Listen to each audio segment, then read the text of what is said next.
चार्वाक दर्शन भारतीय चिंतन परंपरा में वर्णित नास्तिक दर्शनों के प्रथम चरण में आता है।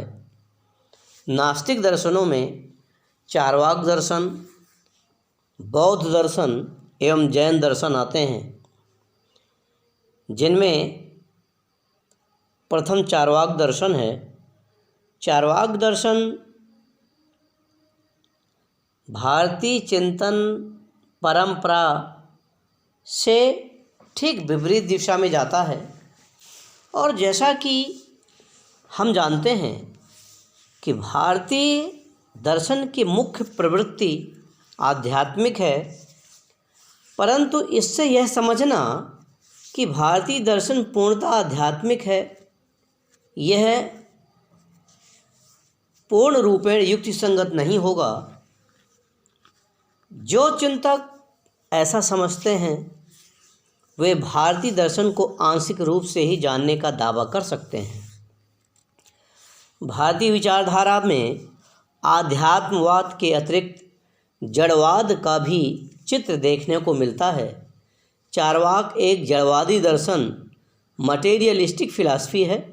जड़वाद उस दार्शनिक सिद्धांत का नाम है जिसके अनुसार भूत ही चरम सत्ता है तथा जिससे चैतन्य अथवा मन का आविर्भाव होता है, अर्थात पदार्थ, भौतिक पदार्थ ही सब कुछ हैं। भारतीय दर्शन में जड़वाद का एकमात्र उदाहरण चार्वाक दर्शन ही है।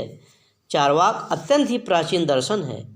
इसकी प्राचीनता इस बात से विदित होती है कि इस दर्शन का संकेत वेद, बौद्ध साहित्य तथा पुराण साहित्य जैसी प्राचीन कृतियों में देखने को मिलता है। इसके अतिरिक्त चार्वाक की प्राचीनता का एक प्रबल प्रमाण भारत के अन्य दर्शनों के सिंहावलोकन से भी प्राप्त होता है। चार्वाक का खंडन भारत के विभिन्न दर्शनों में हुआ है, जो यह सिद्ध करता है कि इस दर्शन का विकास अन्य दर्शनों के पूर्व अवश्य हुआ होगा। अब यह प्रश्न उठना स्वाभाविक है कि इस दर्शन को चार्वाक नाम से क्यों संबोधित किया जाता है। इस प्रश्न का निश्चित उत्तर आज तक अप्राप्त है। विद्वानों के बीच चार्वाक के शाब्दिक अर्थ को लेकर मतैक्य नहीं है। विद्वानों का एक दल जिसका मत है कि चार्वाक शब्द की उत्पत्ति चर्व धातु से हुई है। चर्व का अर्थ चबाना अर्थात खाना, भोजन करने से है। इस दर्शन का मूल मंत्र है खाओ पियो और मौज करो, ईट ड्रिंक एंड बी मेरी।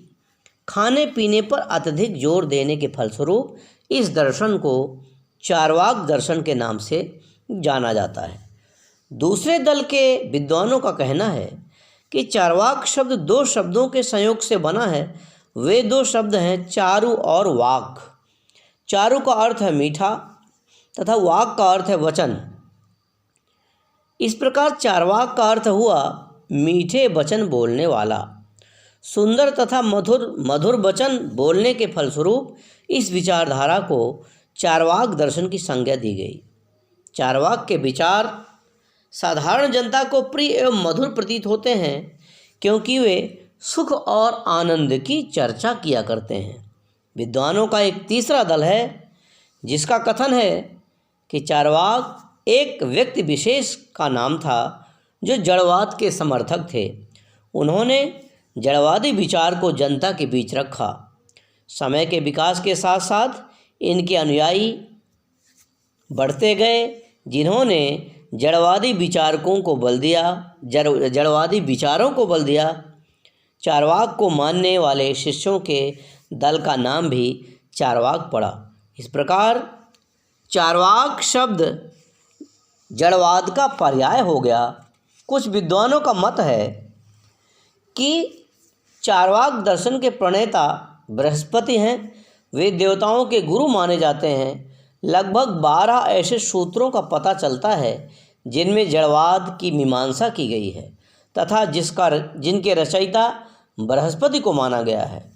महाभारत तथा अन्य धार्मिक ग्रंथों में स्पष्ट शब्दों में बृहस्पति को जड़वादी विचारों का प्रवर्तक कहा गया है।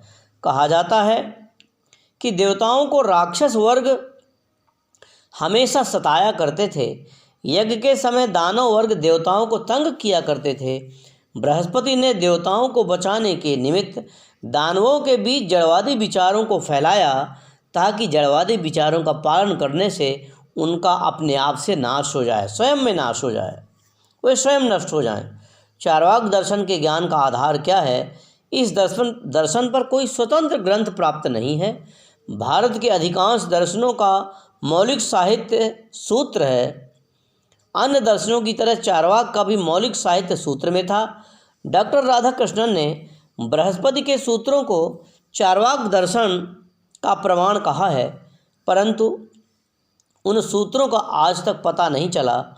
वे चार्वाक के विरोधियों के द्वारा संभवतः विध्वंस कर दिए गए।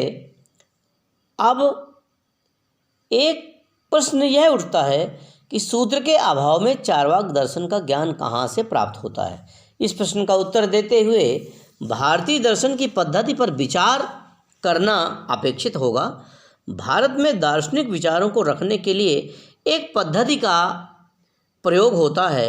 उस पद्धति के 3 अंग हैं। नंबर 1 पूर्व पक्ष, दूसरा खंडन और तीसरा उत्तर पक्ष। पूर्व पक्ष में दार्शनिक अपने प्रतिद्वंदियों के विचारों को रखता है। खंडन में उन विचारों की आलोचना होती है। अंत में उत्तर पक्ष में दार्शनिक अपने विचारों की स्थापना करता है। प्रत्येक दर्शन के पूर्व पक्ष में चार्वाक के विचारों की मीमांसा हुई है, जो इस दर्शन की रूपरेखा निश्चित करती है। किसी मौलिक या प्रामाणिक साहित्य के अभाव में चार्वाक का जो कुछ भी ज्ञान दूसरे दर्शनों के पूर्व पक्ष से प्राप्त होता है, उसी से हमें संतोष करना पड़ता है। चार्वाक दर्शन को लोकायत मत भी कहा जाता है। यह दर्शन सामान्य जनता के विचारों का प्रतिनिधित्व करता है। मनुष्य साधारणतः जड़वादी होता है। साधारण जनता का मत होने के कारण अथवा साधारण जनता के बीच इसका विस्तार होने के कारण ही यह दर्शन लोकायत अर्थात जो लोक में विस्तृत हो कहा जाता है।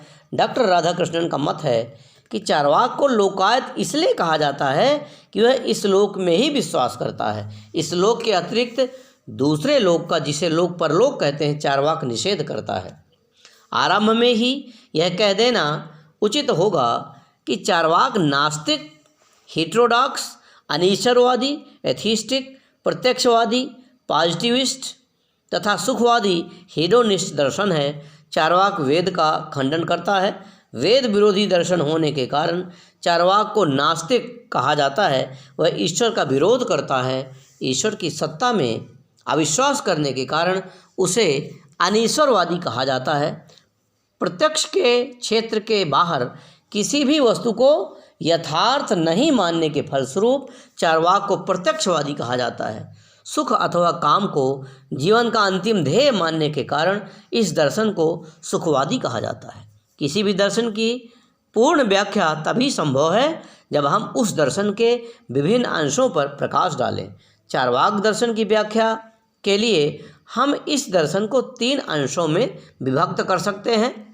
नंबर 1 प्रमाण विज्ञान एपिस्टीमोलॉजी, दूसरा तत्व विज्ञान मेटाफिजिक्स और तीसरा नीति विज्ञान अर्थात इथिक्स। इस दर्शन के इन अंगों अथवा पहलुओं की व्याख्या करने के लिए चार्वाक दर्शन की समीक्षा तथा उसके मूल्यांकन पर विचार करना आवश्यक होगा।